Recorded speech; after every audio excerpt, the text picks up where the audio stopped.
Good evening. Yeah, this panel will be in English. المعذرة من الحضور الذين لا يفقهون الإنجليزية، لن تكون هناك ترجمة إلى العربية. هكذا نظمت هذه الندوة، وتوجب علي أن أطيع منظميها.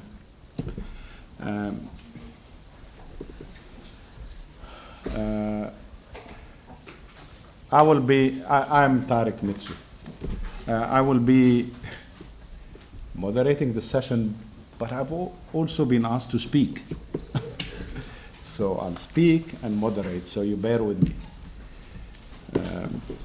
And I have to offer my apologies at the very beginning, because I did not read the book, because I didn't get it. I only read parts of it in Arabic, assuming that this panel was going to be in Arabic. معلش, things like this happen.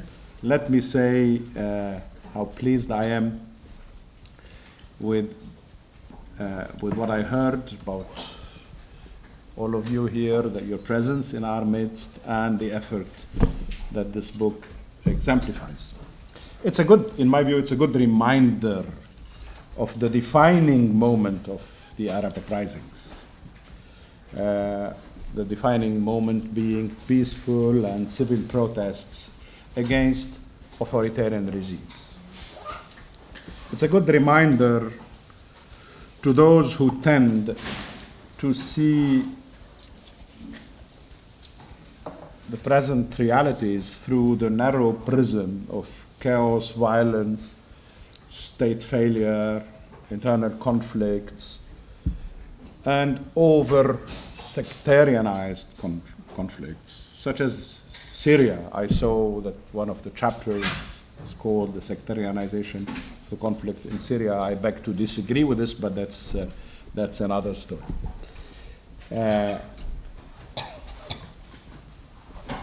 The fact that in the book there is a brief history of nonviolence redresses the misperceptions, in my view, that are evoked by the Arab Spring metaphor, a metaphor that I don't like. Because today's difficulties, uncertainties, and erosion of energy affected minds and hearts of many people, intellectuals included. The unanticipated acceleration of history in the early phase of the Arab uprisings was marked by surprise at the depth and scope of the radical transformations.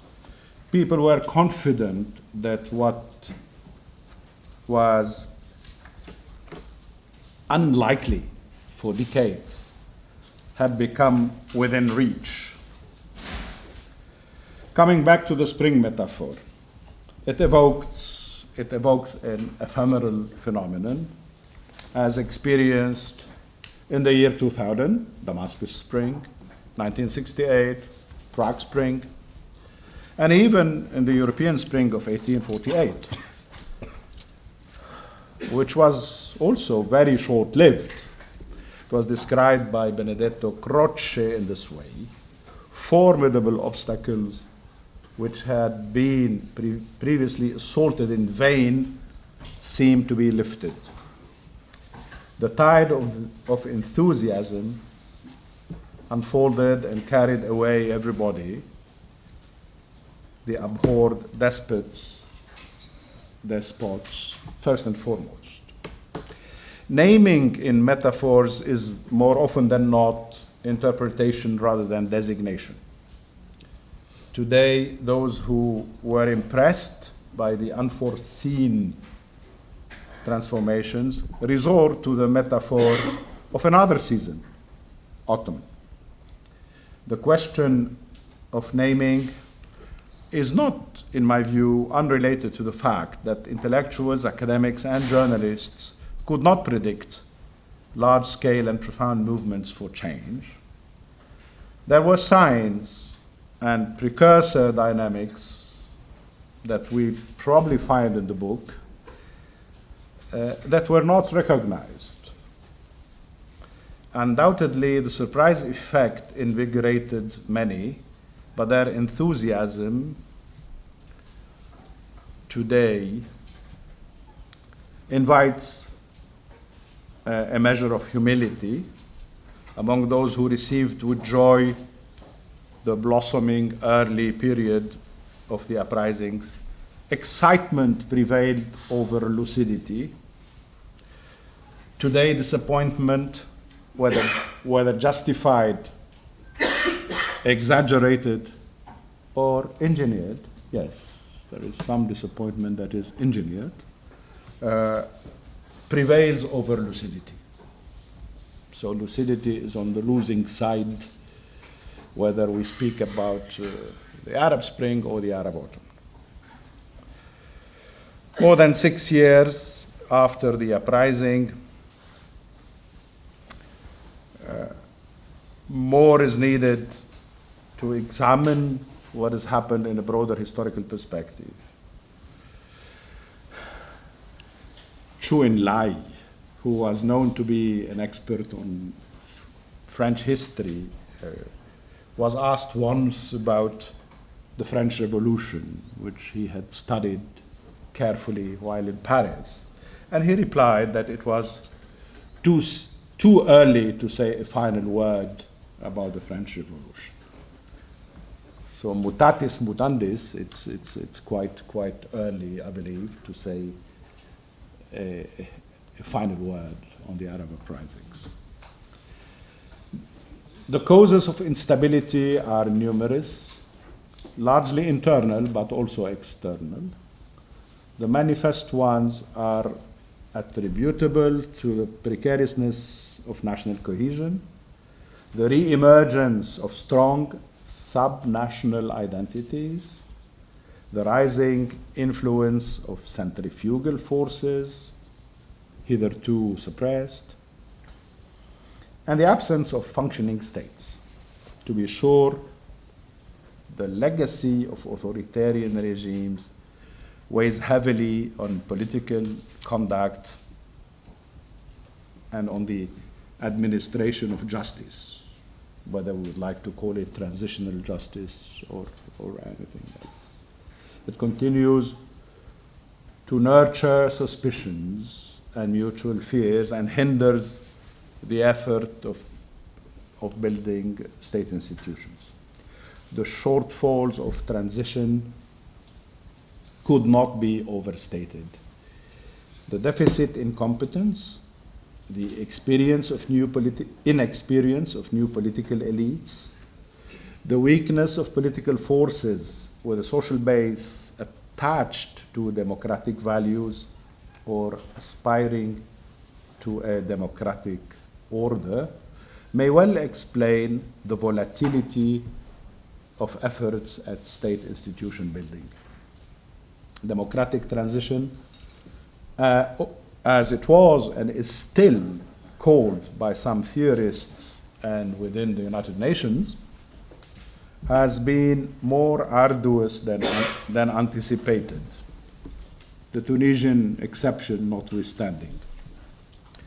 There is today a greater social demand for security and stability, which, in the context of chaos and violence, is misinterpreted to be a demand for authoritarianism.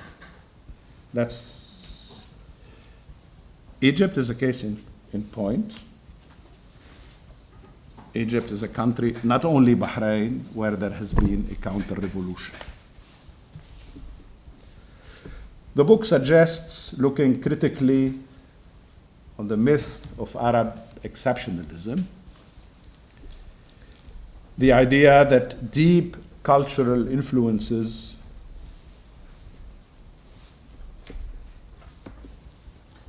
predispose the Arab world to live under despotic rule. In fact, this myth is a dual myth. It's two myths. That of those who, from the outside of the Arab world, affirm the incompatibility of Islam and democracy, and ignore, to historicize the complex relations between religion and politics, and tend to essentialize Islamic identity, core tenets of Islamic beliefs. But there is another myth that has gained in the last 30 years popularity among Arabs themselves. While some saw the notion of cultural uniqueness as the primary way of resisting both Western hegemony and the rampant globalization, cultural, political, not just economic. And I tend to believe that cultural differences that are not recognized by external forces explain the Arab failures in following the steps of other regions that did democratize, such as Latin America or Eastern Europe. In spite of their disagreement, both proponents of authenticity and anti-Western resistance, and those who attribute to a reified Islam the rejection of modern democratic values, converge in overstating otherness, over shared human experiences and human aspirations. Be that as it may, a culturalist view is often more subtle than we all tend to think, sometimes even more sophisticated than the categorical judgments that some of us, including your servant, tend to make. In trying to refute the culturalist argument, there are those who tend de facto to offer their interpretation of the present realities in terms of social and economic interests, inequalities, contradictions, and limit their scrutiny to the realm of political divisions. A critique of reductionism is, in my view, not less important than that of culturalism. In Syria, the present multi-layered conflict could not be reduced to a sectarian civil war, as suggested, at least by the title of the piece on Syria.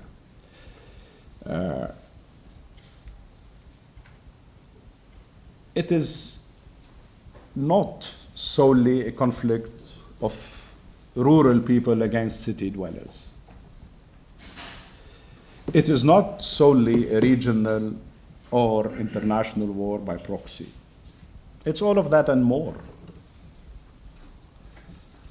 Partial designations in the case of Syria, but that's true of Yemen, Libya, and other countries, partial designation overshadow the primal character and the force of a revolution against an oppressive regime, which continues to be the primary driving force in those societies. Another example concerns our understanding of tribalism.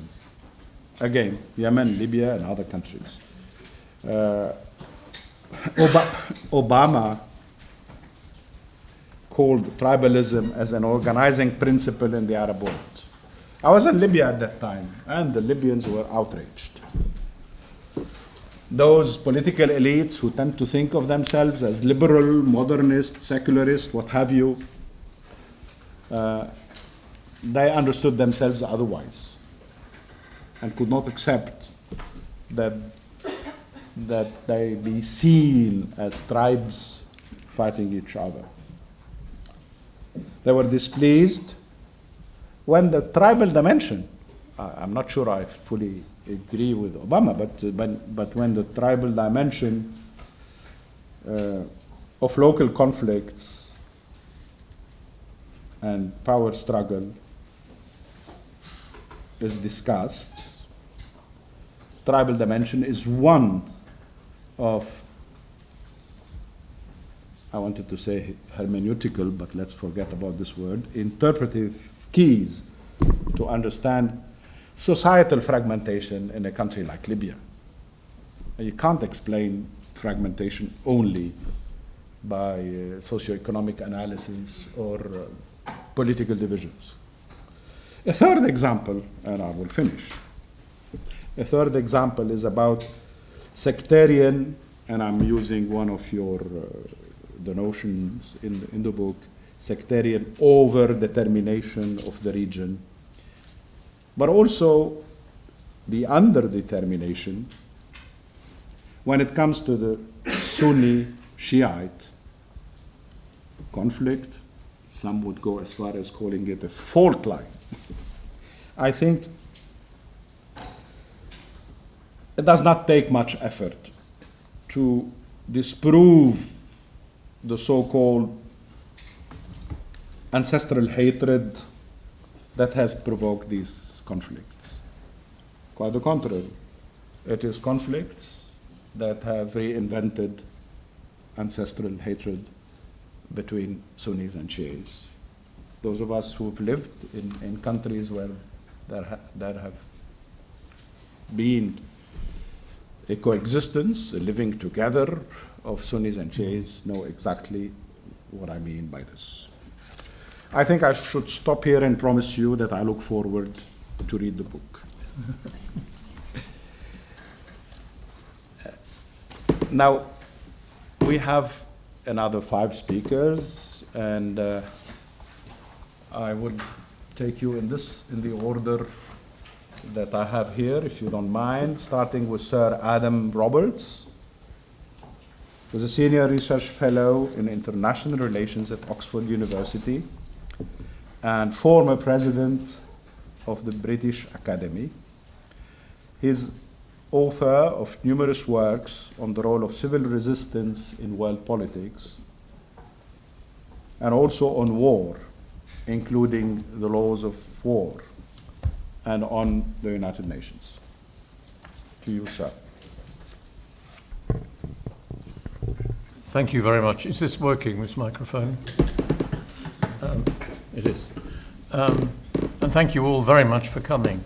I agree with almost everything that Dr. Dimitri has just said, including his notes of very proper caution about rushing to conclusions about the origins and about the nature of the series of events, confrontations, and ultimately conflicts in this period called the Arab Spring.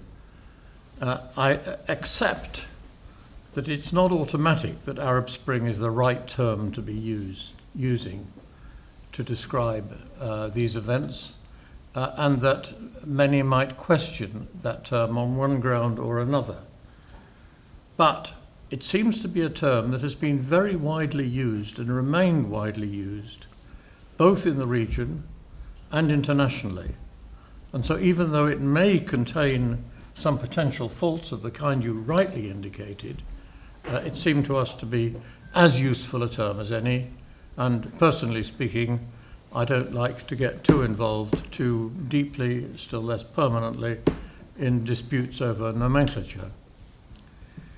The big issue is how we interpret overall the disappointing failure of the Arab Spring in so many countries where it happened. It's obvious that it began with a sort of heady success, and as often in political life, and perhaps in other areas of life, success is a tremendous deceiver, and often leads to overconfidence and subsequent disappointment. And plainly that has happened, and there is a need for some explanation of it. The problem is that many of the explanations that have been offered have been lazy, intellectually lazy, you hinted at this, and have been simplistic. I could just mention the four most obvious ones. You referred to the conclusion that somehow Arab societies may not be suitable for democracy, and I can think of some possible answers to that.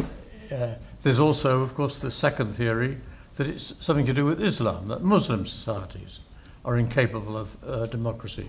Again, I can think of cases that point in the opposite direction to that. Thirdly, there's the conclusion that non-violence is no good, that somehow you may demonstrate effectively against a regime, but you cannot ultimately prevail.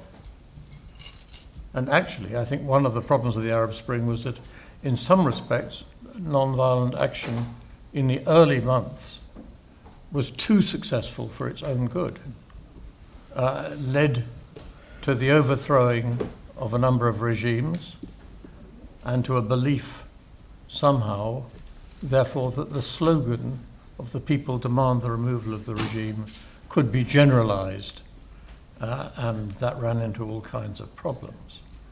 And then the fourth set of conclusions, which we should not neglect, but is equally as simplistic as the others, is the set of conclusions that has been drawn by President Assad in Syria and by Vladimir Putin in Russia.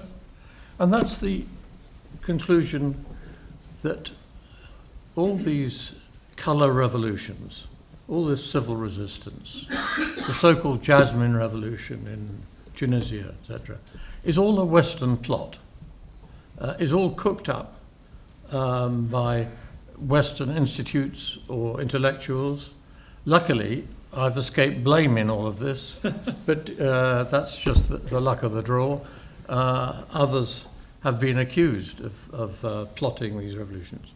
Incidentally, I was once accused of plotting, of having created the Prague Spring many years ago by an East German member of the Volkskammer, but sadly that didn't make its way into my Stasi file. I was deeply disappointed. The evidence base that has been produced by Putin and others for this allegation of colour revolutions being part of a sort of external, dangerous plot, the evidence is derisory. It's simply not serious. And you don't get large movements on the street of people willing to accept a degree of suffering or sacrifice just because some sinister American or whatever has told them to do it. That's not how it happens. And these movements have arisen spontaneously from the circumstances of their societies, with, of course, some element of copying internationally, yes, because copying goes on all the time in all politics, among authoritarian regimes, liberal movements, non-violent movements. It's normal. Just like the weather, political movements do cross frontiers, and that process is inevitable. So if we take these four ideas, which I am reluctant to dignify with the title of theories, and think about them, none of them really is serious. None of them is weighted on really convincing evidence. You can find exceptions to the rules that they seek to propound as unalterable. But then what is one left with by way of explanation? Well, I want to suggest, in the book, in a tediously long chapter at the end of the book, which I recommend you all to buy at a bargain price today, whether in English or in Arabic, in a tediously long chapter, I suggest 12 lessons that can be learned from the Arab Spring, and you will be greatly relieved to hear that I'm not intending to inflict these 12 lessons on you now. But I will just give what I think are the two most important and most pertinent to a general discussion of the book. The first one is that every country is different. And it is a mistake. I'm innately distrustful of grand generalizations, although I teach the subject of international relations, which is deplorably full of grand generalizations. But I am distrustful of them. It's always important to understand the local and the particular causes and the local and particular ways of thinking that influence events. And so that's one lesson, and that's why we've had chapters in the book written by experts on particular countries, in many cases people from countries involved, to give an explanation of what happened in a particular country concerned. And that level of explanation strikes me as far sounder, and it helps to explain, for example, and Michael Willis will refer to this, I'm sure, why there was some significant success in Tunisia, and there were very special reasons why that was so. And without preempting what he might say or others, I would just draw attention to one issue, which is my final point, and that's that constitutional issues are all important. Sadly, in the tradition of thinking about peaceful resistance, about civil resistance, there's very little emphasis on constitutionalism. Now, in Lebanon, of all countries, people are aware of how important constitutions can be. Sometimes they can be a nuisance, I know that. But equally, constitutions provide the rules of the game of politics and can limit the extent of conflict. In fact, Chibli Malatu, who is here, is the only person I know who has written about the relationship between civil resistance and constitutionalism and the need for emphasis on constitutionalism. And one of the conclusions of my chapter and especially with regard to the case of Tunisia, is how very important the issue of constitution writing was and how the Ennahda party in Tunisia understood that importance, as did various other key actors. And in other words, it was not enough simply to demand the fall of the regime, that seductively attractive slogan which had dominated the Arab Spring. And if this book has a message, it is that really we need to go beyond that. Thank you very much.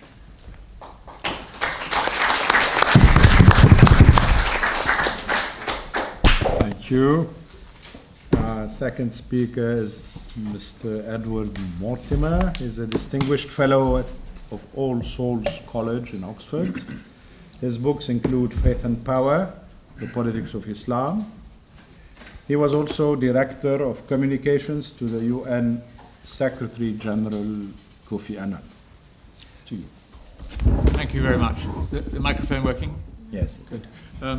Well, I'm extremely honoured and slightly embarrassed to be on this platform with such very distinguished academic specialists, and particularly with my co-author, Dr. Shibli Malat, sitting there in the front row. And I probably should explain a little bit how that comes to be.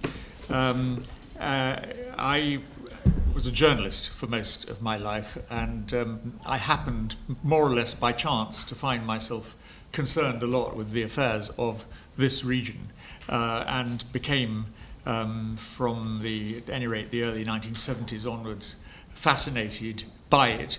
And I feel a great deal of affection for many of its people. I think that one of the things if I've learnt anything in my life, it is precisely what Adam was saying, the danger of broad and sweeping generalizations, because when you actually know a country, even slightly, and when you know individuals who come from that country, you can always spot where the exceptions to a general proposition are. That said, in journalism, you live by generalizations all the time, and you live by simplifications. Otherwise, you don't get into print, or you don't get on air, or depending, you don't get the attention, essentially, of the audience. As I say, I had been writing fairly general pieces about the Middle East in the 1970s, and it was interesting, actually, in the mid-1970s, it was possible to do that in a Western newspaper virtually without reference to religion. And there was a very widespread assumption that religion corresponded, at least in a political sense, corresponded to a sort of phase of human development, which the West had outgrown, and the Arab world or the Middle East was pretty close behind us. Then, of course, a number of events came, most spectacularly the revolution in Iran. And I found myself being asked to explain this. And I sort of subjected myself to a crash course, to find out, well, what is all this about Islam? Where does it come from and what does it mean? And I found that there wasn't a nice sort of short general book that would explain that in ways that were useful, at least for me. And so my solution was to write one. And you heard our chairman kindly referred to it. But of course, it is full of generalizations, and I'm sure that anybody here who's read it, I'm afraid it's long since been out of print, would be able to quote sentences from it that they regard as outrageously erroneous. But it sort of established me as somebody with something to say about this part of the world.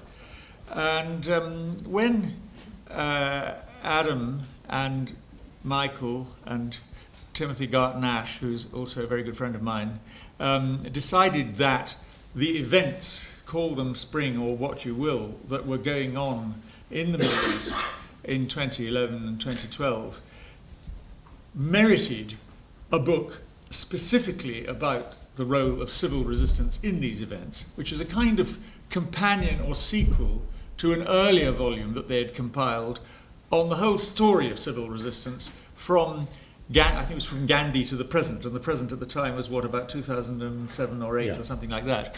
And of course, a lot of space was given to the events in Central and Eastern Europe, but many other parts of the world. Then they decided that there was really a need for something on this new, exciting Arab phenomenon, which would look at it through that prism and through that lens. And they recruited, as you see, very good specialists on a number of the countries involved. But they said, Edward, maybe you would like to write an introductory chapter explaining the background to all this. And I knew that I was absolutely not qualified to do that. I knew somebody who was extremely well qualified to do that, namely Shibli Malat. But it happened that they didn't know Shibli, and they knew me, as I knew Shibli. And so I said, well, and Shibli, being a very generous person, sort of agreed that we would do it jointly. But I mean, it is essentially, and I think those of you who know him and his work will recognize this opening chapter in the book as being vintage Malat, and there are sort of a few little sort of injections of Mortimer that a really close inspection might reveal. But it was very stimulating for me to collaborate with him on that. And the only reason that I'm on the platform and he's down there is that we're the sort of visitors and he is the local boy in this environment. And last night we were all in Tripoli, and he was on the platform with two other distinguished intellectuals from Tripoli, and there was a very long and I gather very rich and fruitful discussion of some of the ideas in the book in Arabic, and we sat there quietly and reverently listening, some of us understanding more than others of what was being said. So there's a little bit of a turning of the tables, I suppose, in the way that we're arranged. But really, I mean, I think that why was this important to me? I think it was mainly because of that it knocked on the head this notion, I think, this notion of Arab exceptionalism. Yes. We even question in the chapter, as you will see, whether Arab is, I mean, there's been a lot of discussion about whether spring is the right noun, but we are even doubtful whether Arab is the right adjective. It's true that the countries in which the most sudden and spectacular events happened in that particular year, 2011, or starting in 2010, of course, in Tunisia, were Arab countries. But there had been precursor events, notably in Iran, the green revolution or spring or whatever you call it of 2009. Generally, you can find plenty of things about the Middle East that are not so different from what happened in other parts of the world. There are plenty of dictatorships in other parts of the world. There is plenty of religious violence in other parts of the world. And there is, as we demonstrate at some length, a considerable history of resistance, including during the period of the supposed stability in the Arab world, which is, I suppose, between roughly 1970 and 2010, when actually people were doing their best to contest these regimes, most often in non-violent ways, because the regimes were actually rather good at clobbering non-violent violent resistance, and they were pretty ruthless in clobbering non-violent resistance as well, but a little bit perhaps less sure of themselves. And I think this whole issue of violence versus non-violence boils down mainly to a question of tactics and strategy. That's to say, it's not so much that Gandhi was a more saintly person than Chandra Bose, for example, who advocated violent resistance against the British in India. But Gandhi had hit on a strategy that was rather effective against the particular culture of the British Raj in India. And one can give many other examples. And certainly, as Adam said, in the early stages of these Arab uprisings, the non-violent tactics of civil resistance proved to be quite astonishingly effective. I think you've gone around any number of specialists in mid-December of 2010 and said, what odds would you give me on Ben Ali and Mubarak no longer being in power in 2 months' time because of a non-violent insurrection in their countries? I'd really wonder if you could have found anybody who wouldn't have laughed you out of court if you suggested that. Mm-hmm. But as Adam said, there was a downside to that, which is that people in other Arab countries thought, great, or that's all we need to do, and our regimes will crumble in the same way. And of course there are two things wrong with that. One is that you may get rid of a person, or you may even get rid of a ruling group, but as Adam said, if you don't have some idea about what to do next, what you're going to replace it with, that is often a recipe for disaster. But the other is that things don't always go that, or in fact they don't usually go that well or that quickly. And so I think that a lot of these movements were found, and perhaps Syria would be the classic example of that, where you had, I think, an amazingly courageous and effective and mainly non-violent movement in the first months from March 2011, at least through until the late summer. But basically, the regime didn't budge. And of course, what it's about is, who do you use to repress the people that you're up against? You have to have security forces of some kind. And the essence of the civil resistance approach is that these people are human beings. They have relations, and they need to see themselves as part of the people that is doing the rebelling and be reluctant to open fire. It's much easier to overcome that reluctance if you feel that you yourself are in danger, and that's why non-violent tactics can be more useful and more successful than violent ones. But of course there is another way that you can make people feel that on the whole their destiny is with the regime rather than with the people. And that's to keep telling them that they're part of a minority. And I don't know whether I think it matters much whether it's a religious minority or an ethnic minority or what. But it's very clear that although there were certainly many brave Christians and some brave Alawis who supported the revolution in Syria in 2011, there were an awful lot in the security forces who thought, we know that if this succeeds, it won't just be Assad whose head will be on a pike somewhere, but a lot of us as well. Now, I think the revolution did quite a lot to try and refute that, but it was a very powerful narrative, and I think that's one of the reasons why things didn't go so well in Syria, because there was this assumption that if you had a mass movement on that scale, then the regime would crumble. But there was something different about the regime in Syria from the regimes in Egypt and Tunisia. But that's more than anybody wanted to hear from me, and I'm delighted to hand on the microphone to people who know much better. Thank you. Thank you. Our third speaker is Ms. Enhan Farouk. She's a PhD candidate at St. Anthony's College in Oxford, a lecturer in legal writing and research at New York University in Abu Dhabi.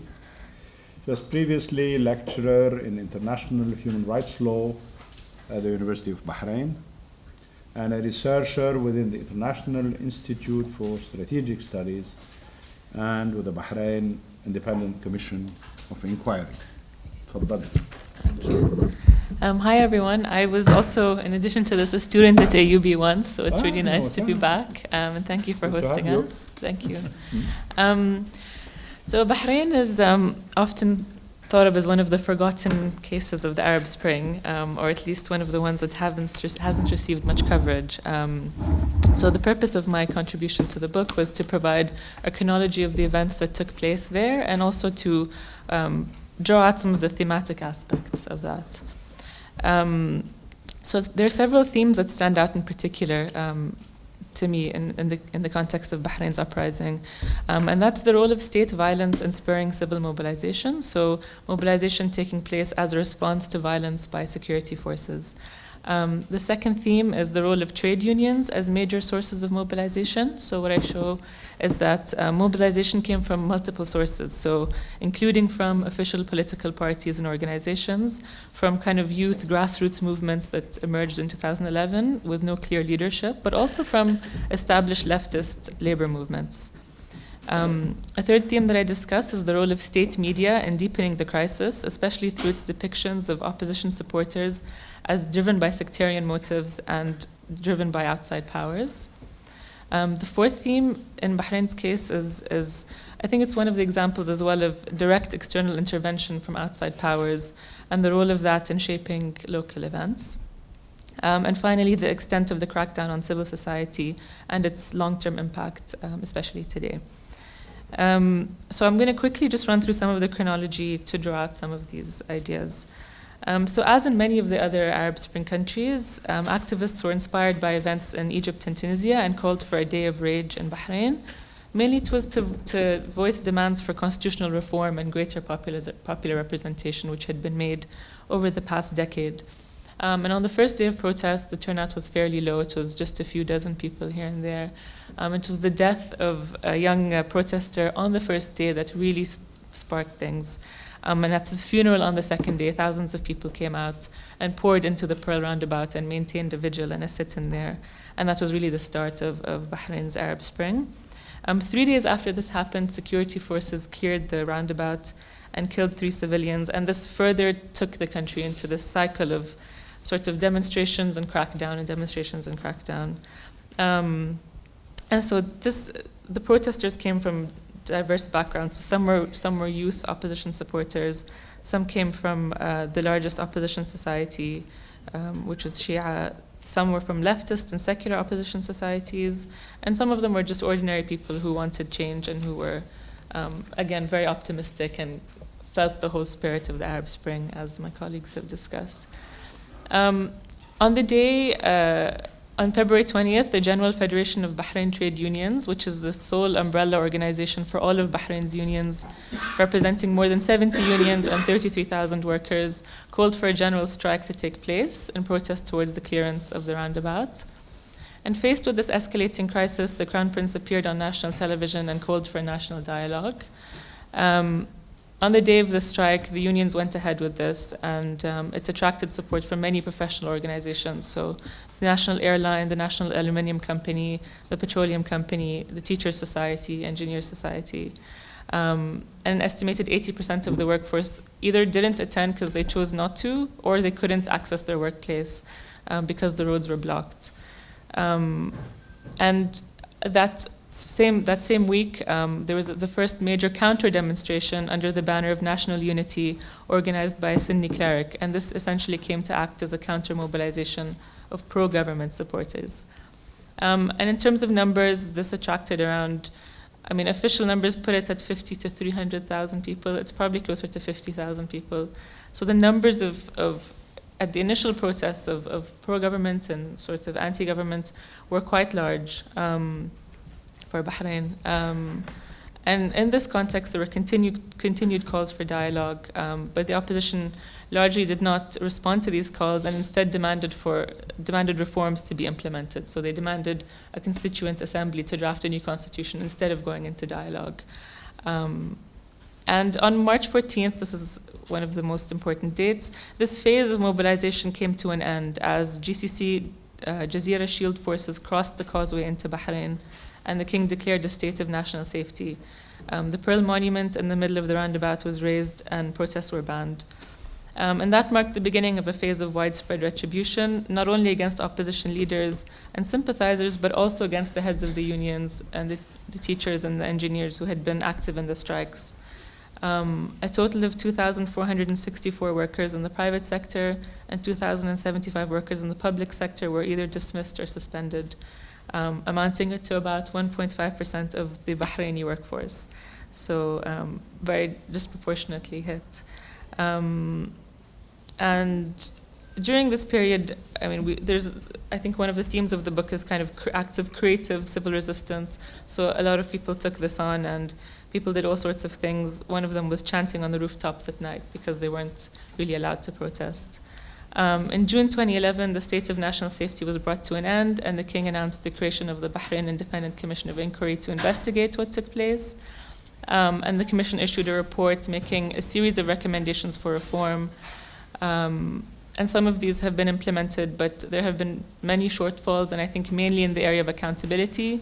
So to date, there hasn't been any real accountability of anybody aside from a few low-level police officers. Since then, trade as well, legislation has targeted the ability of trade unions to mobilize. So whereas in the past, there was only one trade union per sector, new laws allowed for the formation of multiple unions in the same professional organization and granted the Ministry of Labor the right to choose which of these should represent workers in collective bargaining and at the international level. So really legislative steps to kind of weaken the power of the labor movement that was also so influential in this context. There have been a lot of developments in recent years, many cases of citizenship revocation. Just this past year, a few months ago, the closure of the only independent newspaper, restrictions on civil society organizations in terms of funding. The largest secular opposition society has been threatened with closure, and many placed under arrest or forced into exile, either voluntarily or by choice. So Bahrain is one of those stories of the Arab Spring that I always get asked about. People just always say something like, "Oh, I've heard something happened," or "We heard about it initially, but we don't really hear about it anymore." And it's one of the cases where there was definitely a lot of initial optimism, at least in terms of change and reform, but subsequent crackdown really made that impossible. There's also a question of dialogue. To me, if the opposition had gone into dialogue, would things have changed? Would that have been potentially a way out of this? Yeah. That's it. Thank you. Our next speaker is Ms. Ellen Buckner. She's a specialist in social movements and development. She has worked in various parts of Yemen, in all parts of Yemen, and her latest book, it's about to come out. It has not come out yet, but we have a copy, is entitled Yemen in Crisis, Autocracy, Neoliberalism, and the Disintegration of a State. To you. Thank you. So I'm not really going to discuss any of those major points about Yemen. I hope many of you will get round to reading it or some of the other things I've written. But I'd like to basically first point out that, most of those of us who have written specific country-based chapters are extremely honored and grateful for the analytical and overall view that has been made by, in fact, today by Dr. Mitri and also by Adam and Edward and Shibli, which precisely have avoided the rough, simplistic generalizations which we've complained about, but instead are successfully illustrating and explaining what may or may not be in common or may be useful in understanding the movements of 2011. And I think some of the points that have been made here, specifically with relation to Yemen, I think first we have the issue of nonviolence and violence. The Yemeni movement in 2011 started as a nonviolent movement. Many people in Yemen and elsewhere were extremely surprised. Yemen is well known for having approximately 3 weapons per human being. And in the days when I first worked in what was then the YAR, men walked around with their Kalashnikovs with a similar routine as women walked around with their handbags. Now the women still carry the handbags, and indeed, nowadays, with the war starting again, the men walk into the local ice cream shop buying their ice cream, carrying their Kalashnikovs. There was a period from about 2000 to 2014 when this was not the case. Men did not carry weapons openly in town. But the main issue in 2011 is the movement stayed nonviolent, remained nonviolent, and that was indeed, as I think Edward just pointed out, it was as much an issue of a tactic as of a strategy. It was very much a situation where, had they picked up weapons, they would have been on the same moral level or lack of moral level as the regime which they were arguing against, which indeed was hiring thugs in a similar manner to the Egyptians, in fact calling them by the same Baltajir terminology. And I think that's, and one thing that changed the movement and which indeed could be seen as one of the roots of the current war was the events of 18th of March 2011, just 4 days after our Saudi friends took a little trip down the road to Bahrain. And that was when unnamed and unknown and unidentified gunmen sat on the roof of a particular building and shot and killed about 50 demonstrators of the standard Friday demonstration. And the result of that was not that the more independent-minded and general sort of civil-type resistance ceased to be that, but that the official opposition to the regime decided to join the revolution. And what that meant is that various groups supposedly joined the revolution and effectively influenced it and largely started controlling it. And that includes, I don't know how many people know Yemen well here, but it includes the likes of one Ali Mohsen, who was basically the head of one of the biggest and nastiest military factions, and who also, who is currently now the vice president of the internationally recognized government. Long story, you can read all about it in the book, with details and all kinds of other characters that you don't really want to know about.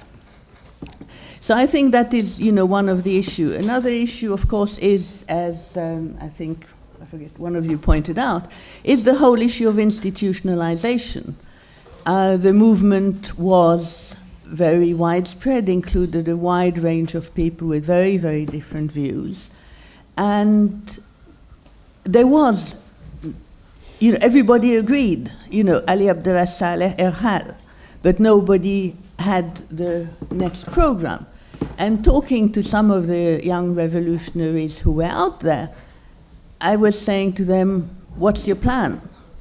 And they said to me, it's going to take us about 20 years to figure that out. And my initial reaction was, don't have 20 years, just go home and sort something out like now. And within 2 or 3 days, I actually got back in touch with them and said, no, you're absolutely right, it's going to take a lot of time. And I think that's to me, one of the conclusions I want to bring out, which is that movement really has sowed the seeds for future change. It has created and given opportunities to people in Yemen and I think in many other countries to start thinking differently, to start seeing different options. I mean, previous to that, for young, unemployed, unhappy, poor youth in Yemen, and let's remember that most people in Yemen are young and most people in Yemen are poor, the only alternative to the Saleh regime that was really on offer was the jihadis of one kind or another. And one of the things that the 2011 movement produced were people who showed that there are other ways of looking at the world and that there are new things that can be started. But yes, we don't have the answers. And if we look at the people who occupied Wall Street or who occupied St. Paul's Parvis in London or indeed in Spain, etc., let's not make a list of countries, none of these people have got the answers to a new politics. But we're now, I think, in the very early stages of starting to develop that, and that is what I think is one of the major consequences of the movement. I think the other less long-term result and positive impact of that movement was that it certainly undermined the autocratic system. And in a sense, you could say that the current complete mess that the country is in is connected with this undermining of, if you ask any Yemeni who would be considered a credible leader, and most of us who sit and do this, you usually end up with a complete blank. We can't think of a single individual or even a single organization whom we think could, sort out the mess, basically. So I think that, that this whole issue of new leadership, of institutionalizations, of futures, of plans, is a very important one, and that is something that will take a lot of time. And the only other thing I would like to say very quickly is that in the short term, the determinant factor was the military factor. If we look generally, as I'm sure Michael will say, in Tunisia, success was due to the absence of a military. The partial success at those days in Yemen was due to the division of the military. And the equally short-term success in Egypt was due to the fact that the military didn't want a non-military to succeed the then president. So I think that's a very important thing. I'd just like to finalize by bringing up the issue that Dr. Mitri mentioned about tribes and tribalism. I think there is this crude generalization of tribes are bad, tribes are primitive, tribes are, something that none of us want. Tribal systems are one form of social organization which can be extremely effective and have extremely positive impacts. And Yemen's always described as a tribal society, as if that is an explanation for the fact that the country is in a bad state. And I think it certainly isn't. So I think we all want to have more time, so I shall pass the floor to the next one. Thank you.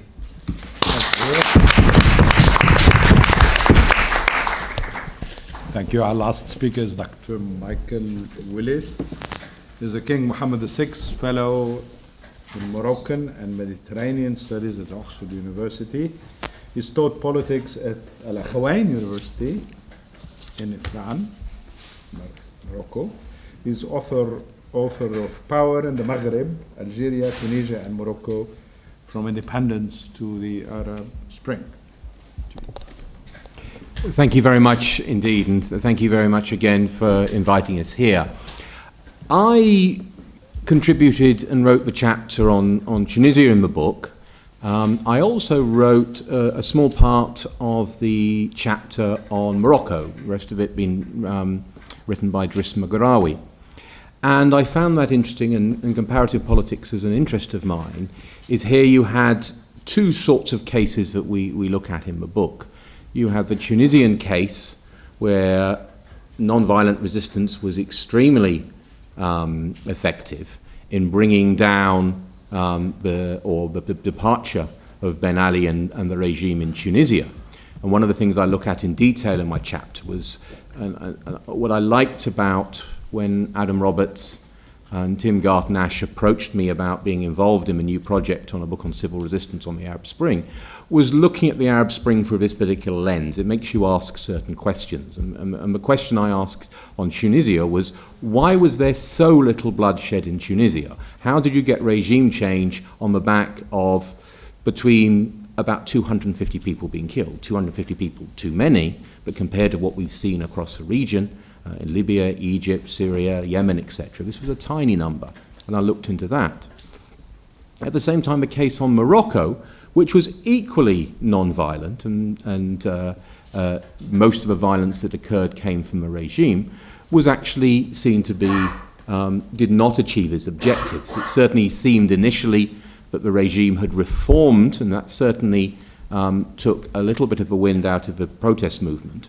But as we've seen now, the change that's been introduced in Morocco has proved illusory, and nothing really has been achieved. Now, I think in terms of power politics, when we look at what happened in each of the countries across the region, we inevitably look at the protest movements themselves. We look and say, what did they do right? What did they get wrong?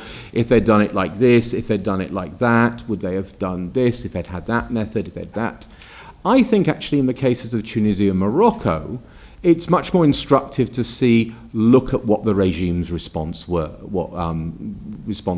And I think that is more informative, certainly in the cases of Tunisia and Morocco. What did the Ben Ali regime get wrong in Tunisia? And it got a lot wrong, particularly responding with violence very early on, and particularly, and we see this in Egypt, in Syria, in Libya, and as Helen has said, in Yemen as well, is once a regime starts killing protesters, rather than damping it down, it actually makes it much worse. The Tunisian regime was extremely brittle, and it got everything wrong about how, both in the lead up to the revolt. Often we think of, unfortunately, Tunisia has been boiled down to Mohamed Bouazizi, that one day he got up, he was humiliated, he set himself on fire, and then everything went crazy, and it's just wonderful. Of course, it doesn't operate like that. Bouazizi was part of an arc. It's often forgotten that Bouazizi was not the first, and he certainly wasn't the last young Tunisia to set himself on fire and protest. So the question becomes, why that particular moment? And I chart in the book and say, in the context of process in the interior, his was actually just happened at the right moment when everything was really ready to go.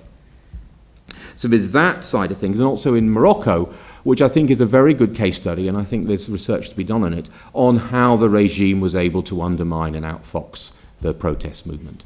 And one thing I think is particularly interesting to look at is we hear about how savvy, and this is certainly the case of the Tunisian case, how savvy and how well organized the revolt online wasn't in Tunisia. And I think in Morocco the story is how well organized and savvy the regime was online in Morocco, with fake websites, fake news, attacking the reputations of certain protesters. So I think that's quite interesting. I think also want to say something about is we have, I forget the exact number of case studies we have in the book, it's about 8, is it, Adam? But of course that doesn't cover the entire Arab world, and it's interesting to look and say something about those countries that weren't covered in the book, mainly because we felt that there hadn't been enough of a large civil movement, or it hadn't produced the sort of changes we felt needed analysed. Now, I'm currently writing or trying to write a book about one of those countries, Algeria, and we'll be trying to explain why was sort of almost unaffected by the events of 2011, and I think that is interesting in itself. There was an attempt to mount a mass protest movement, but which signally failed. The lack of what happened, the dog that didn't bark in Algeria, had all the mixture of large unemployment and entrenched authoritarian regime. Pretty much nothing happened there, and I think those are the sort of dynamics we want to look at. Now, as you can tell from these 3 countries, my interest, and I write about, is in the Maghreb, and one aspect of the Arab Spring, I think, is the interaction between Maghreb and Mashreq, which I find quite interesting, and it was a fairly new development, that events in the Maghreb were influencing events in the Mashreq, whereas traditionally it had been seen as working the other way, and I think that's an interesting dynamic. I want to finish just by saying something that was brought up about is it too early to work out the effects of what happened from 2011? And I think I join, and I agree with pretty well everybody else says that I think it is too early. If you look at what is happening in the region, I think at a subtle level, looking at in Morocco and Tunisia, and my colleagues who work on Egypt say the same, is where have the protesters gone, where have the movements gone? And it seems to be that most of them have retreated back into society and are beginning to organise themselves in civil society at very, very low level, very local initiatives on things like education. And they say to us, the moment is gone, but we're here, we will prepare the ground because it will come back again. And that can be overstated, but I think it's important not to understate it as well, that hasn't completely gone away. And I think the other thing I detect at a sort of a general level is, if you had to ask me on the eve of the Arab Spring, what I found most depressing, certainly about the part of the region that I look at, the Maghreb, was the sense of fatalism amongst people, particularly amongst young people. I taught at a university in Morocco. I taught political science. And I was constantly being told by my students, well, doctor, politics is okay for people like you in Britain or America or somewhere else. In the Arab world, it's everything is set up, everything is fixed, it's cinema, it doesn't mean anything. There's no point engaging in politics. Nothing can ever be changed. We have no power to change anything. And it's all very nice, you teaching us all these theories of what things doesn't work here. And what struck me and what enthused me was how that changed in 2011, that you had young people talking about how they could change things and mobilize things. Now that's taken a mighty blow in a lot of countries. I'm talking particularly about North Africa, but I see that hasn't entirely disappeared, that people do believe that we came close, things were achieved in Tunisia, this can happen again, and I see seeds for the future in that. And I think at a much more visceral level as well, if you know, I don't know if you've noticed what's happening in Morocco. There's been ongoing protests in the region of Morocco, in the Rif region, Al-Hasima, for over a year. The Moroccan regime has been trying to keep a lid on it and keep it quiet by expelling journalists and academics. This is a serious protest movement, but has its roots in what happened in 2011 and shows very clearly in the case of Morocco that the problem has not gone away. Just by dodging and manoeuvring quite quickly, you can't say that you've put the problem to bed. The problems that caused the problems in 2011 are still there and they're not going away. And I think this is true. In fact, things are even worse in a lot of the region. And I think we're going to revisit these issues again soon. Thank you.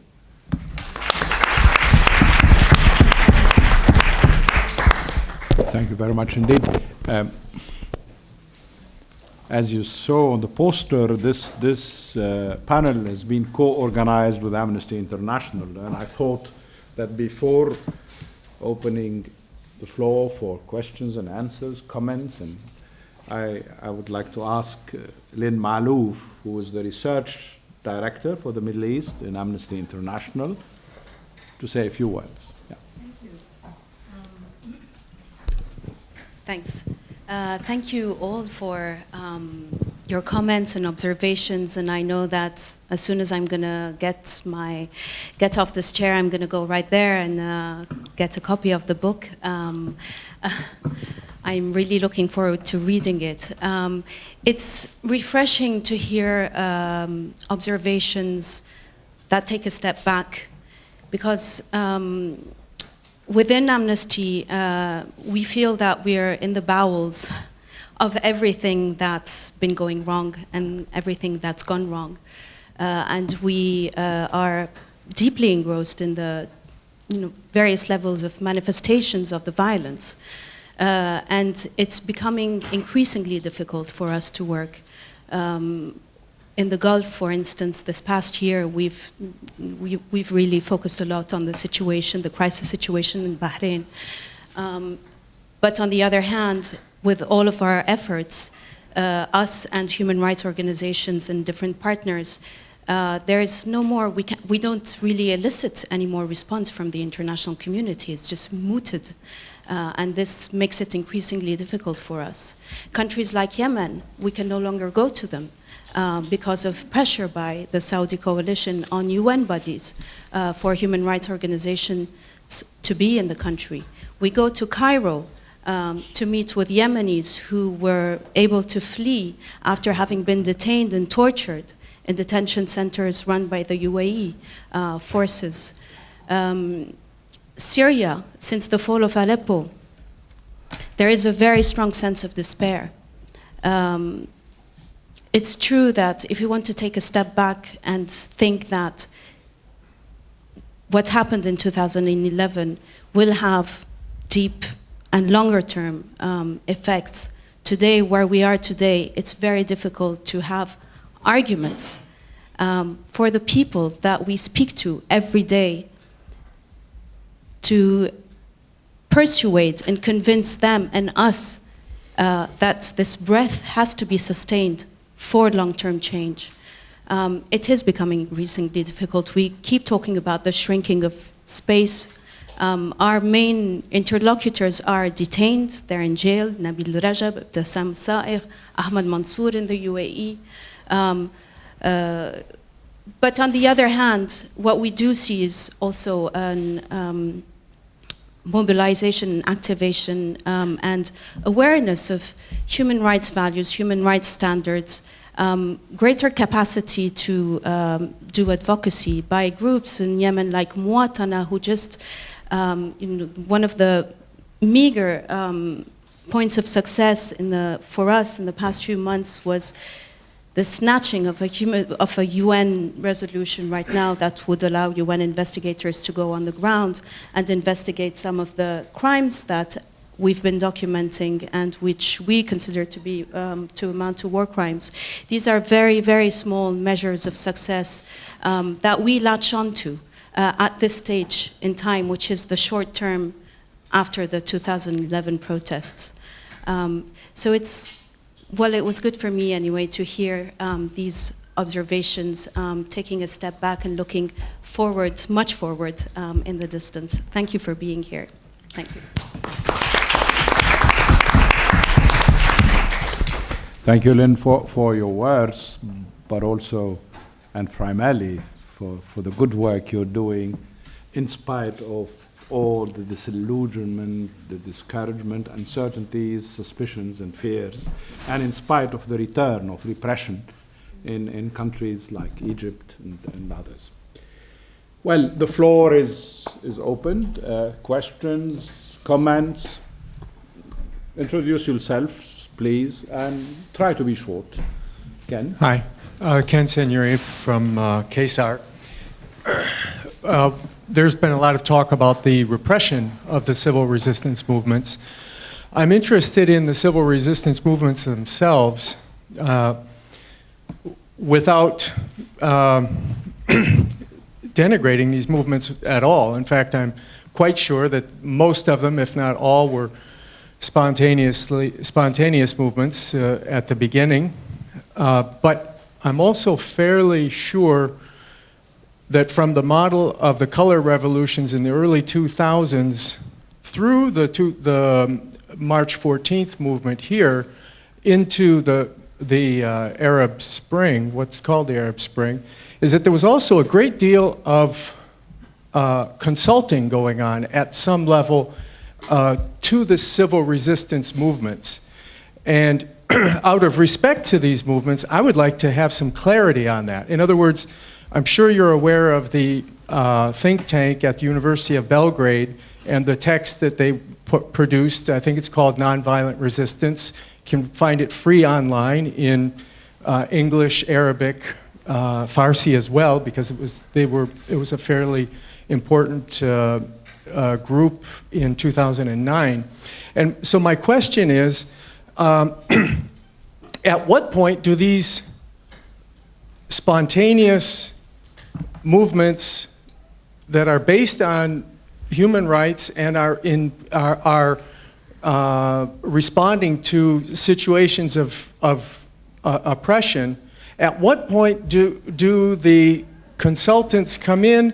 To what extent do the consultants work? And I'm not even criticizing the business of the consultants. We know that the regimes themselves, they use advertising agencies as well. I'd like to get some clarity on that, because otherwise we end up thinking, oh, these are all very spontaneous, and they go on for years being spontaneous movements when, no, there's some organization going on. Is that a clear enough question? Thank you anyway. Thank you. I'll take a couple of questions before I ask the speakers to give their comments. Sir. Thank you. I'm Tony Bazzi, Faculty of Medicine. My question is generic and very short. What is meant by civil? Is it synonymous with non-violent? And what is meant by resistance? Resistance to what?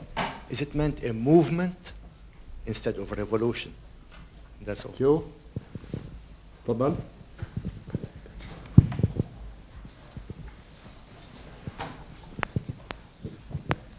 My name is Abdullah Rafiq. I'm a postgraduate student from Yemen. My question is, what is the role of regional players such as Saudi, Qatar, Iran, and Turkey, and some other organizations such as the Muslim Brotherhood in turning those genuine uprisings in Syria, Libya, and Yemen from triumphs into disasters? And the second question is, are those disasters fair enough to stop calling this tragic event a spring, but rather a fall? Thank you. Thank you. تفضل. Last row. شكرا. Hello, my name is Karim Girgis. I'm from Egypt. Thank you so much for the insights, and I'm looking forward to reading the book. So right now, like, we've seen every day how many activists and peaceful resistance in Egypt, they get detained, and there is silence from Western powers about this detention. So there is a prioritization for security rather than democracy or human rights. So, what's in your opinions are the lessons learned from the resistance in Egypt during the last few years to adapt to the current situation right now? Do you think we're on the verge of another uprising in Egypt, taking into consideration the economic situation and political repression? And when I mentioned like Western dismissal or just silence about that, like I think a few months ago, the Egyptian military purchased a system, an intelligence system from France that monitors, that can hack and monitor the social media of activists. So in the midst of the situation, how can the local civil resistance in Egypt resist in the new environment? Okay, let me stop at those 4 questions, and there will be another round for sure. Could we start with Yemen, perhaps, if you say a few words?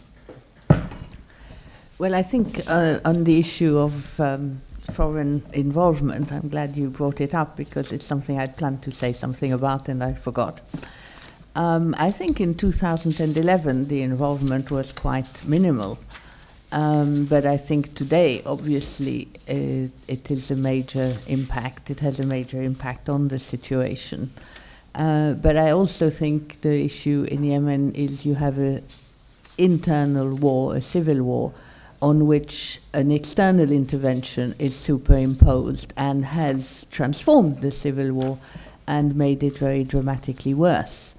I think, again, this is something one could go into great detail about, discussing the situation in Yemen, which I think is not really what we want to do now, focusing more on the issues of civil resistance and of the movement, of the 2011 movement and its consequences.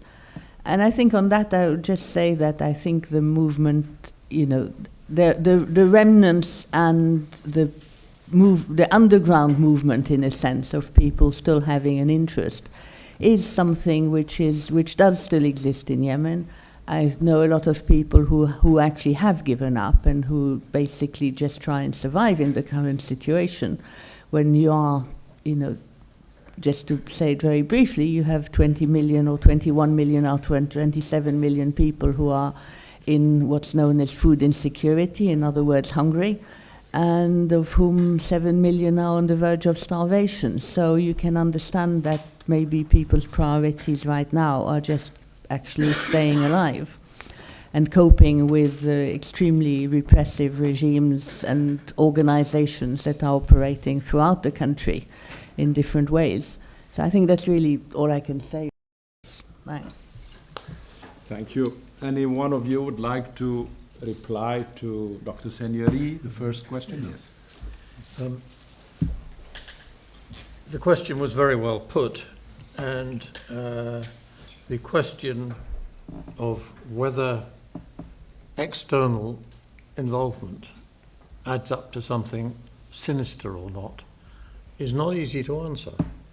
I think it's a mistake to counterpose, and maybe I was guilty of this myself, to counterpose spontaneity and domestic roots as being somehow the opposite of any kind of international involvement.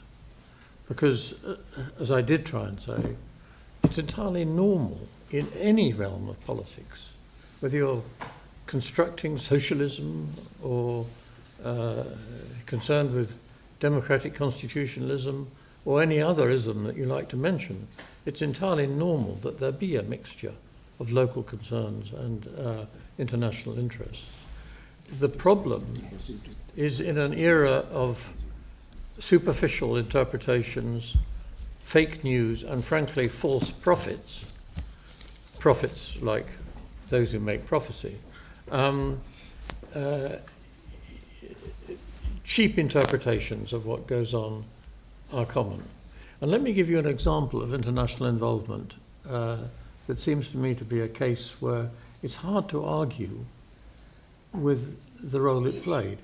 And you mentioned the meeting in Belgrade, and there was a very interesting involvement of outside consultants before the revolution in Belgrade in the year 2000. That meeting of outsiders concluded that the problem with resistance in Serbia up to that point to the Milosevic regime had been that it was always at the end divided. There were several different groups with different demands and they could never sit around the table and agree. And with a bit of outside stimulus, an actual agreement was found which provided the basis for the movement that overthrew Milosevic and led to a new and frankly, yes, more democratic and more open Serbia than the one with which we had been living. Now, I find it hard to dismiss that as external interference. And I think what we need is simply a mature, sensible interpretation of what's going on.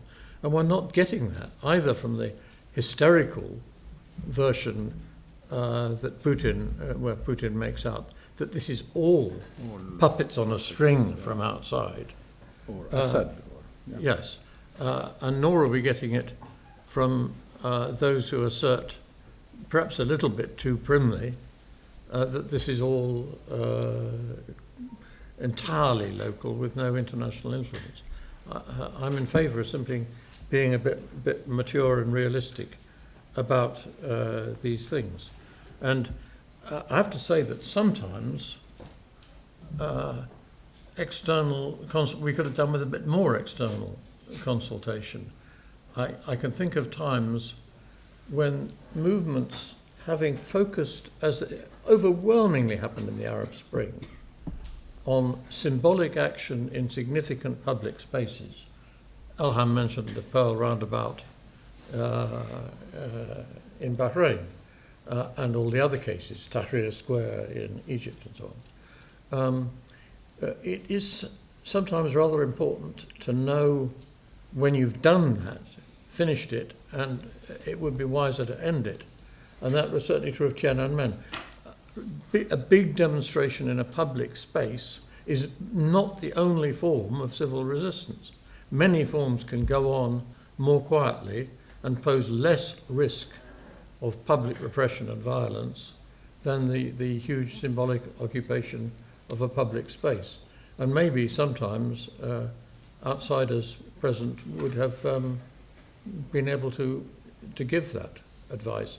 In fact, curiously, I disagree with him on some matters, but Gene Sharp, the great guru of this subject, was actually in Beijing on the day of the Tiananmen trouble. And he tells me that he would have advised them, had they been asking, that it would be wise to adopt other means of struggle rather than continuing a confrontation when it was about to lead to terrible tragedy. So you get a very ambiguous answer. May I just comment very briefly on the Egyptian question that was raised, which touched on this same issue, and at what point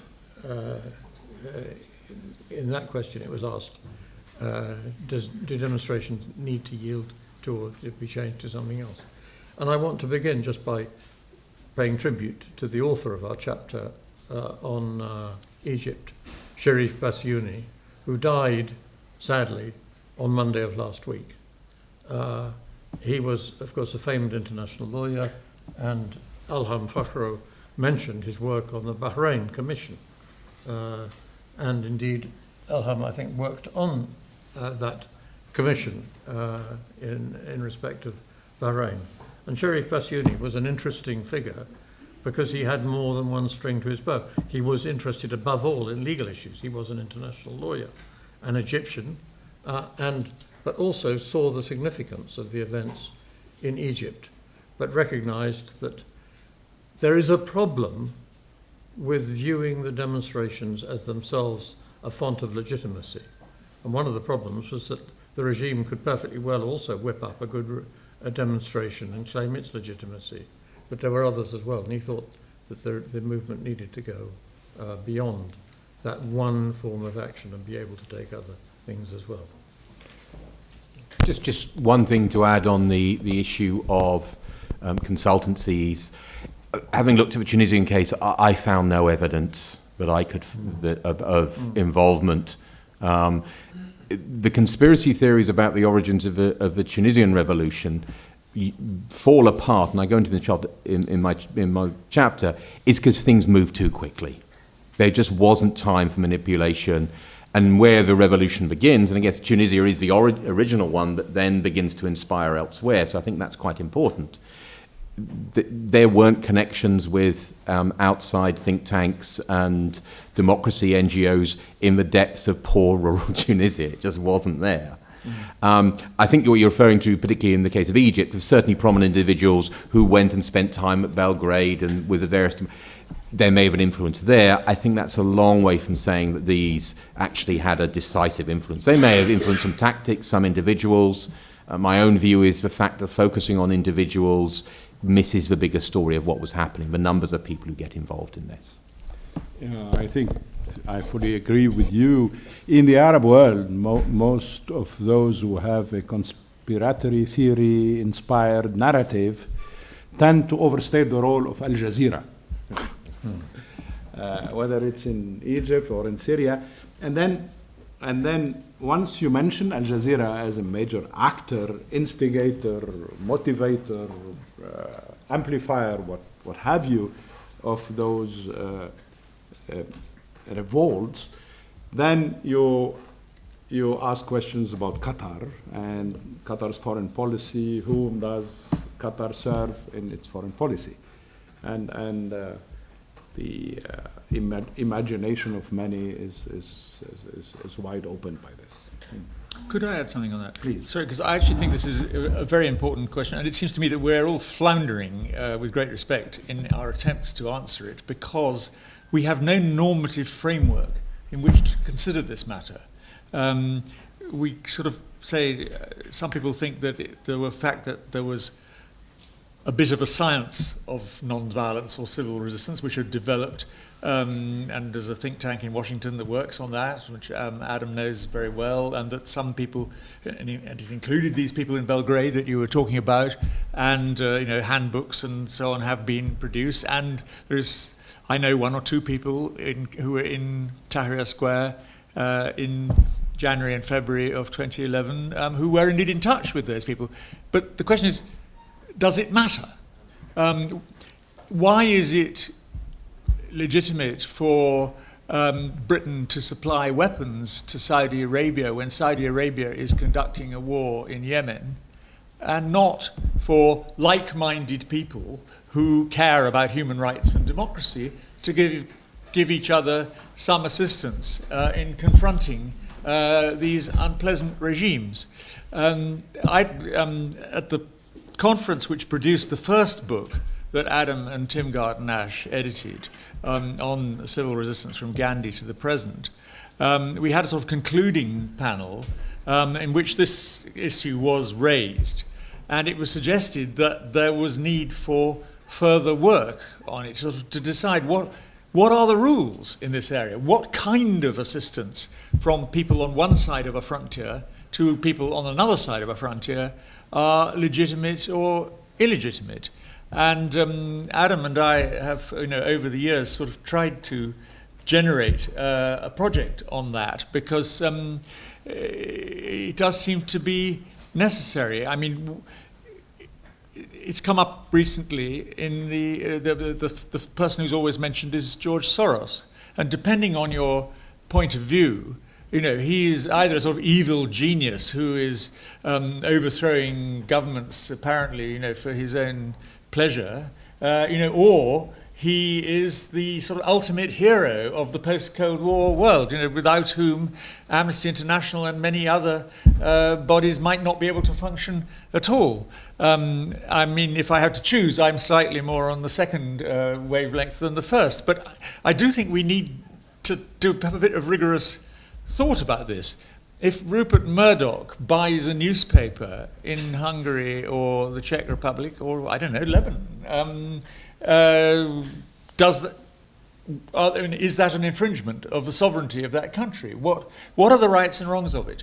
I don't think the UN is, in its present shape, at all well qualified to draw up any kind of legal norms on this matter. But I do think that we, the academic and civil society communities, need to do some work on it. And I mean, maybe AUB would be a very good place for that. It would be great if we could come up with some sort of code of contact and the way of, there's endless discussion about the responsibility to protect, but it's always interpreted in terms of military intervention by one country in another country's civil war to stop genocide or whatever. What about non-violent assistance to non-violent movements, be they government or be they opposition? If we could come up with a set of rules, they won't be adopted tomorrow or the next day by the UN General Assembly, but if they were adopted by public intellectuals and recognized leaders of thought and action around the world, and so that when you said, I'm going to give help to this movement or whatever, you could at least say, I'm doing this in virtue of the, why don't we call them the Beirut Principles? That would give people something to start from, and it might give you a little bit of protection to the people who would be receiving that assistance. Because at the moment, the mere fact of receiving assistance of just about any sort is a criminal offence in many countries. And that seems to me to be a completely unacceptable state of affairs, which we really need to work to change. Well, thank you very much.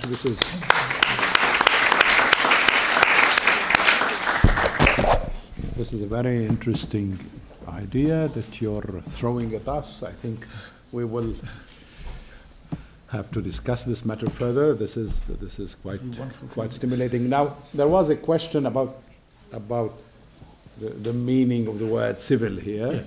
Yes. It's both how much normative is it, how much descriptive. I'll leave it to one of you. Adam, you dealt with it, I think. You do it? Yeah. Well, I was responsible for giving the research project, which all of this comes from, the title, Research Project on Civil Resistance and Power Politics. I like the term civil resistance because it gets the subject away from a slightly narrow normative framework of thinking about non-violence, a lot of civil resistance takes place without an enormous philosophical commitment, as a matter of practice in particular types of situation. And many others who have thought about the problem have come up with the term civil resistance. Even Mahatma Gandhi decided in some of his writings that civil resistance was the best term to describe what he was doing. But I don't quarrel, I claim no monopoly for the term. It has some disadvantages, and I don't quarrel with those who prefer such terms which are virtual synonyms as non-violent resistance. It's simply that I think it is useful to get the subject away from some of its historical background of thinking you have to be a believer in non-violence in all circumstances. I'm not a believer in non-violence in all circumstances, absolutely not. I think one of the faults of the tradition of thought about this subject is precisely that it has become too much intellectually open to caricature and simplification, and in ways which fail to explain what actually happens. How come, for example, that a brilliant leader, who was a good friend of mine, Václav Havel, in Czechoslovakia, advocated consistently use of non-violent methods in the Charter 77 activities and in other earlier activities, and went to prison and all of that for his beliefs. But he was no pure Gandhian in his life, and his ambition, which he achieved as president of Czechoslovakia briefly before it separated, his ambition was to get his country into NATO. Having had to fight for liberation one time, they wanted to be defended next time. And I don't see any necessary contradiction in that. It seems to me that there is a wide range of circumstances where civil resistance may be valid, but it doesn't have to be part of an overall ideology of avoidance of violence in all circumstances. And that ideology is particularly hard to pursue in an age of terrorism, when everybody can see that in the most visible possible way, that simply to save human lives, sometimes it's necessary to shoot mad individuals with weapons. Those are among the reasons why I think the use of civil resistance is overall helpful to getting a rational discussion on these matters. A comment on the word civil, I think looked at from the Arab context. The word civil is often used descriptively as something that emanates from the civil society as opposed to the military, to the political society. But increasingly, the word civil in Arabic, madani, which is on the cover of this book, suggests that anything that is not religiously motivated is civil. And then even more, the word civil is used by some as a substitute for a word that no one wants to use, that is secular. It has this connotation, it evokes secular as contrasted with Islamic. So that's the word civil, I think, as it falls on Arab ears. I'll take a few more questions, comments first, then second, then third. Yes? Hello, everyone. My name is Wafa, and I'm from Tunisia. And first of all, thank you for being here and for sharing this information with us. I have a comment concerning the absence of military in Tunisia. I think Dr. Lackner said that But I keep hearing that over and over again, like everyone say that the military was absent the role. It didn't have a role during the Tunisian uprising. And maybe Dr. Willis can correct me if I'm wrong. I think it played an important role, but it was different than the role that the military played in Egypt or in Syria, as it helped, first of all, it refused to shoot the civilians when it got orders from the president. And second of all, when it played a major role in the transition, like it helped, like it helped in the stability of the country while drafting a new constitution, and then it went back to its natural place, which is not in the country, in like with civilians, because in Tunisia the military is very weak comparing to the other military systems in the Arab world, and that was maybe like a strategy of the regime, not because the Arab world is famous historically for the military coup d'etat, you know. So it made it weak, and it made the National Guard stronger, along with the police department stronger than the military. So what I wanted to say that it played a major role, and that's why the Tunisian uprising was more maybe peaceful than other revolutions, because when in Egypt, you know, it has power and it has ambitions. In Syria, you have the presidential guard, you know, the military, the Alawis, they have allegiance to the Assad. And this is what I wanted to say. Thank you. Thank you. Up there, the corner.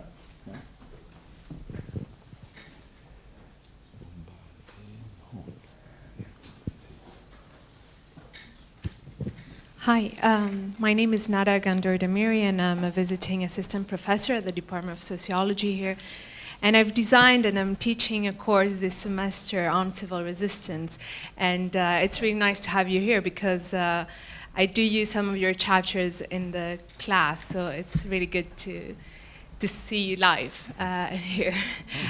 So my question or comment is related to what Dr. Willis said about how, in terms of power politics, we usually speak, we have to speak not only about the movements themselves, but also about the regimes. And I think that this is a very important point about, for example, how dissent is being disciplined by the regimes, and how, because often in different disciplines, these two things are analyzed and researched separately. So you have a lot of studies on movements and a lot of studies about securitization and different forms of repressions and mechanisms of security, but not analyzed in tandem, and how each other influence and actually readapt to each other. So my question is really, do you have any suggestion about, in terms of disciplinary research and interdisciplinary, how can this be fixed? Or do you have any suggestion? Thank you. There was a hand here. Hi,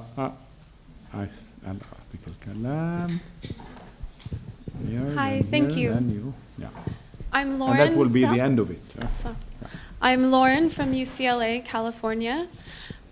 You mentioned particularly Ms. Lackner and Dr. Willis about the lesson of what has essentially been a cultural mindset. I think, Dr. Willis, you were mentioning this sense of, well, we don't have agency, essentially. It's a question of agency and the ability to self-realize or self-actualize later in the future. As well, Ms. Lackner was saying, you know, the good lesson, the positive aspect is that there is groundwork, or there is, I guess, an infrastructure laid. And my question for you all, or you two in particular, is how is that expressed on a daily basis? Is it in the culture in general, in the mindset changing? Particularly, I'm interested in the concept of agency, both individual and groupthink. Or also, is it more practical? In other words, the networks are laid, or very, you know, on the ground, the contacts are made, or obviously a mixture of both, and what direction would that take? Thank you. Thank you. تفضلي. To you. بيان هون.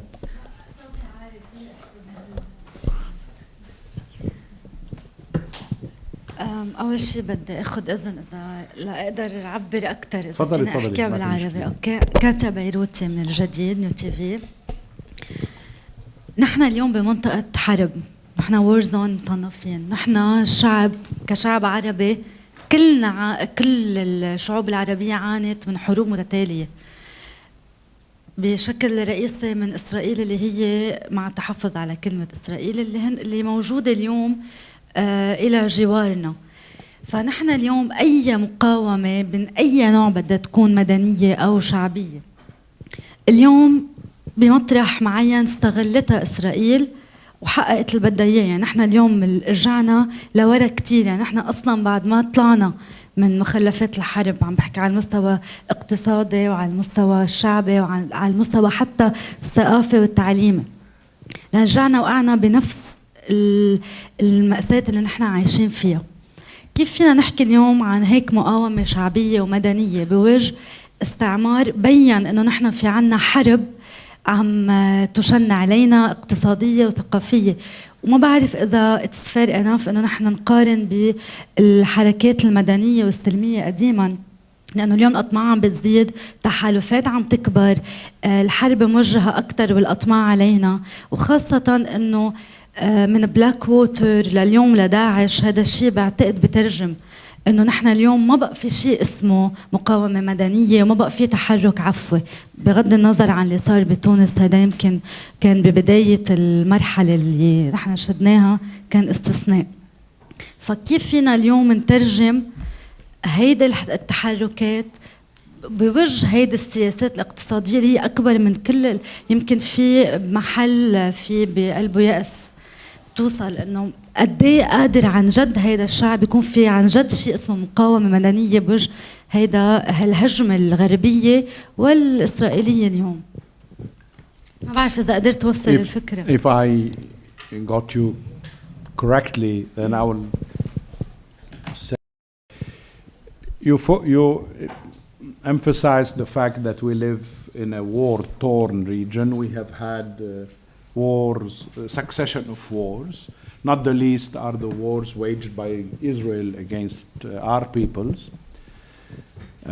I heard you mention also the emergence of radical Islamist groups, terrorist groups such as ISIS. And all of this has created a context where, in your view, civil resistance is hardly possible. And the only option, if I may say, left is armed resistance. Is that what you're trying to say? Yeah. Further.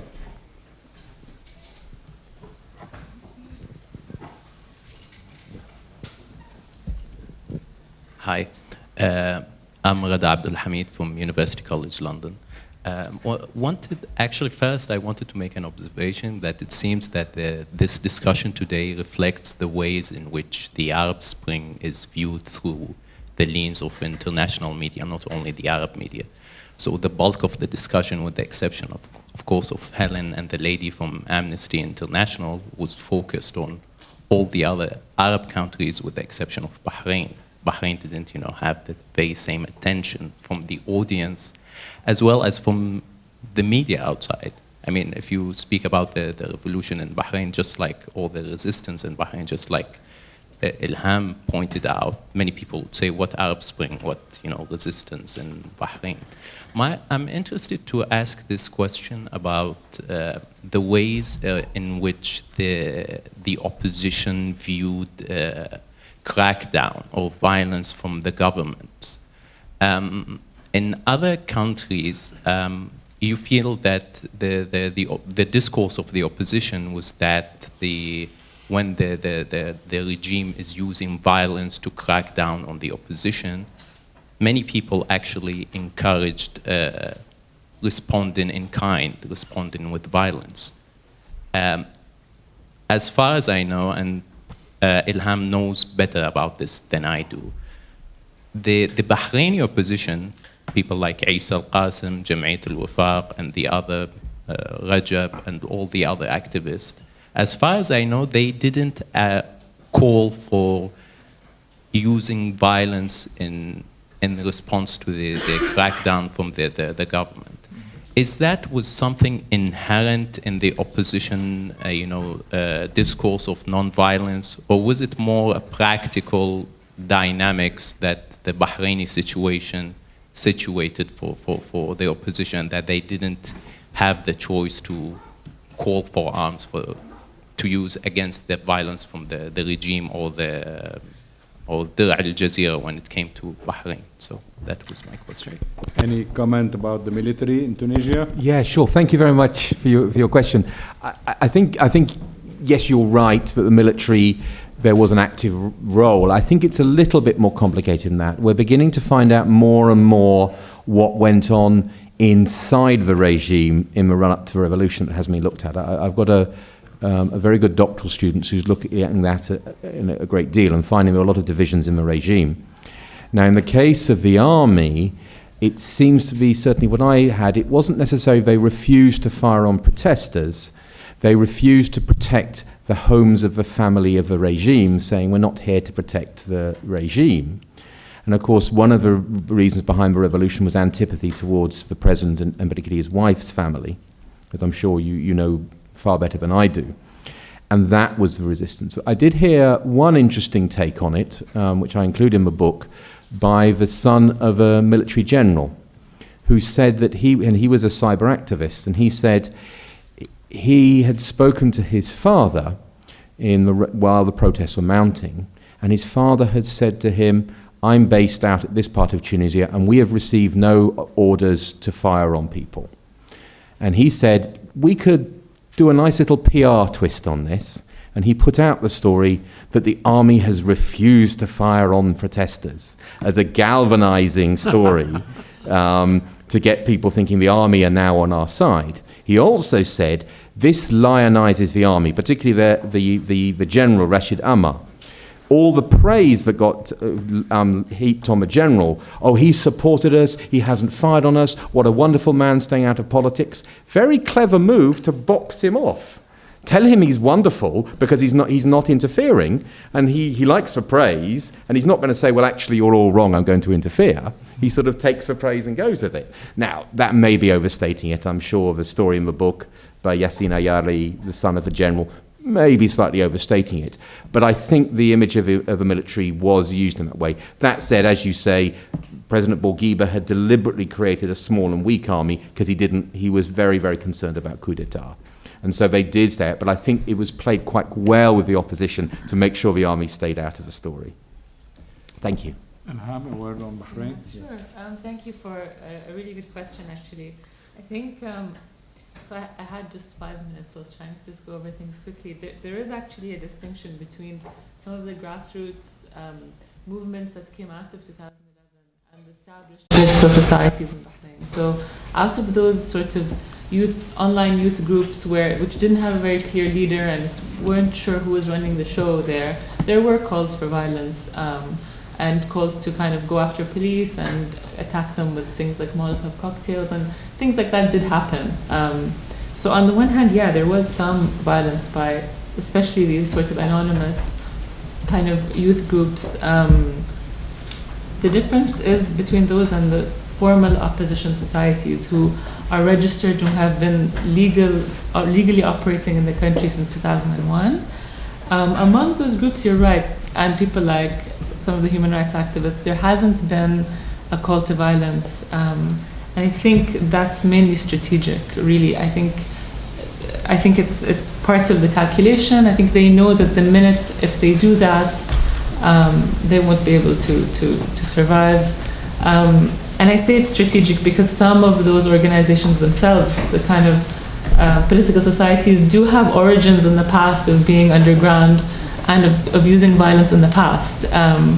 What happened is after this kind of mashruh islah, like this reform project in 2001, these came back into the fore as societies that were part of the system. So violence was completely off their agenda from that point onwards. So yeah, there was a little bit actually, some call to violence, but not among the formal groups. Thank you. Would you like to reply to those questions about civil resistance in the context of war, or the more theoretical question about civil resistance and the question of agency? Anyone would? Well, I mean, I would like to say something on that. I mean, this idea of the only option is armed resistance. I mean, it seems to me that non-violent resistance and violent resistance are not being judged by the same standard. Violent resistance can fail any number of times, and people still say, "Well, we've got to keep trying." Non-violent resistance can fail once, and they say, "Oh, well, we tried that. We better go back to violent resistance." The truth is, obviously, there are circumstances in which violence works, and if you are the person with most ability to use violence at your disposal, and the other side has less, then it's quite a good idea. And regimes have often twigged to that, and that's why they send these agents provocateurs and people to try and turn the situation violent, because they know that's to their advantage. If you're on the other side, it very often is not to your advantage. And one person who hasn't been mentioned by name, but I think we've been alluding to him, was Peter Ackerman, who is a disciple of Gene Sharp and had set up this think tank in Washington and has been trying to develop game plans and strategies for civil or non-violent resistance. And he said, well, in some cases, and he cites often the Palestinian resistance, they have tended to go for, at least until recently, for strategies of violent action. And he said it's a bit like you have two people who are challenging each other to a contest. One of them is an extremely lissome and agile, all-round athlete, and the other is a Japanese sumo wrestler. And they toss for, who will have the choice of weapons, what kind of contest will they have. And the one who's the very good all-round athlete wins, and he says, let's do sumo wrestling. And I mean, in this scenario, Israel is the sumo wrestler, and the Palestinians are the ones who choose to confront Israel on the one ground where Israel has a decisive advantage. But I think that the same analogy applies to many civil resistance movements who are up against very heavily armed regimes. And it's to sort of say, and part of the trouble, I think, is that violent resistance is seen as being macho. And if it's the brave thing to do. Actually, to go out unarmed, in front of forces of a regime like that of Bashar al-Assad requires even more courage than it does to attempt to resist them by violence. So the idea that the non-violent people are the sort of sissies and airy-fairy idealists rather than the tough guys, please let's do away with that. Yeah. Just one thing to add was, in the Tunisian case, I was very taken by the role played by the Islamist party Nahda there, which was quite controversial. But one of the things I look at in the book, is why they didn't ever turn to violence, particularly when they were oppressed, and large numbers of them were locked up by the Ben Ali regime in the 90s and tortured and killed. Of course, Nahda were based in London for many years. I used to speak with them there. And I followed some of the debate that went on in the party. And the party said that religiously, we can be justified in using violence against the state. That in Islam, if you're attacked, you can attack back. We are justified. We are being attacked. Our people are being killed and raped and tortured. We can fight back.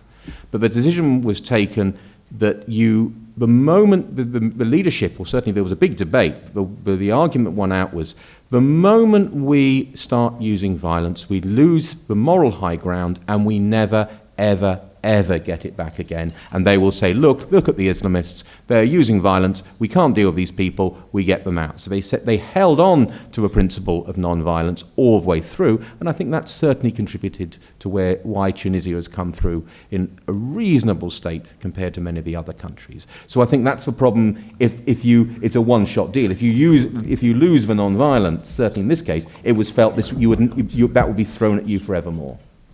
Thank you. عندنا وقت. تفضلي.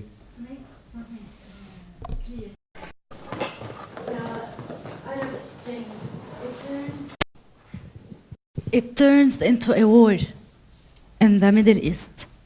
This is my question. And we cannot say it's spring. There's a war. And Syria is an example. And now there's a war in Syria for 6 years. It's not a civil resistance. There's no resistance. Even in Yemen and other countries, despite Tunisia. But what civil resistance we're talking about? We're in war now. We're living war in our Middle East, in the Arab countries. This is my question. And everything, it's like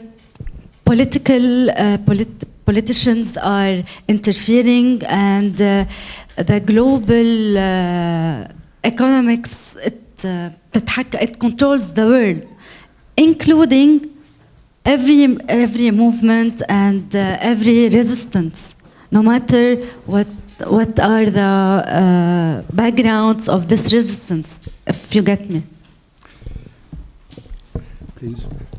I want to agree with what you say.